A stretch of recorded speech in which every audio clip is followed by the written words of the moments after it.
Planning for reflection and evaluation helps to ensure that the course continues to be effective and should inform any necessary changes to the course.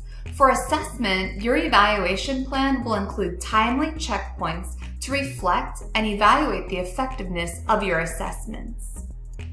So you've given an assessment. Now what?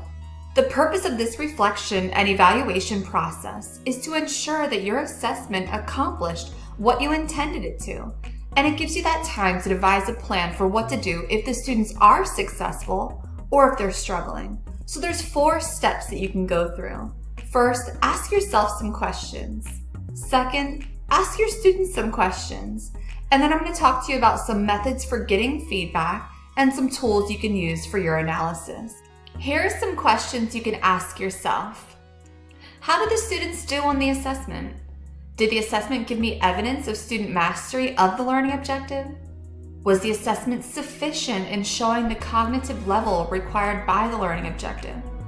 Was the assessment meaningful? What was the level of engagement of the students with the assessment? And were there any unforeseen barriers? Some things you can ask your students. What did you find easy or challenging on this assessment? Do you think the assessment reflects what you know and understand about this topic? What resources were most valuable in completing or even preparing for the assessment? And what advice would you give to a friend that's about to complete this assessment? So there's a variety of methods that you can use to obtain this evidence. I'm just going to go over a couple of different methods that you can use. First, you can simply discuss your assessment outcomes with a colleague and then compare the results. You could survey your students using an anonymous tool after each assessment, or add an assessment reflection question at the end of your assessment for the students to complete, next time you give this assessment or a similar assessment. Consider organizing norming sessions with colleagues to discuss student work and ensure that your grading methods are consistent.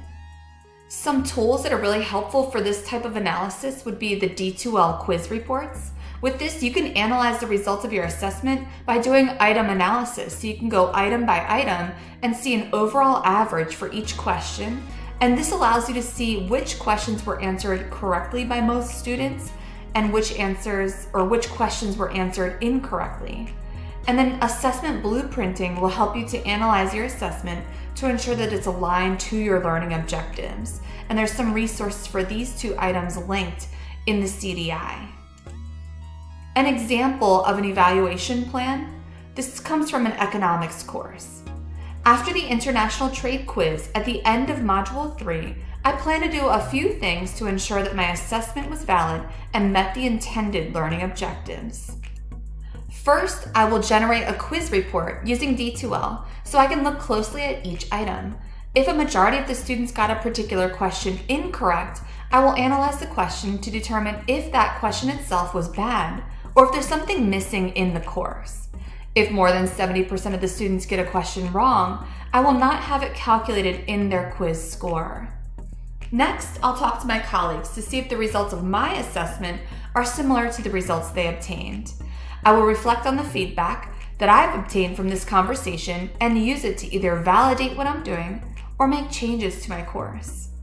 And finally, I'll lead an informal discussion with my students about the quiz to inquire about particular questions and determine what materials they found to be the most helpful in preparing for the assessment. And that's it. Please don't hesitate to reach out if you have any questions or need further information.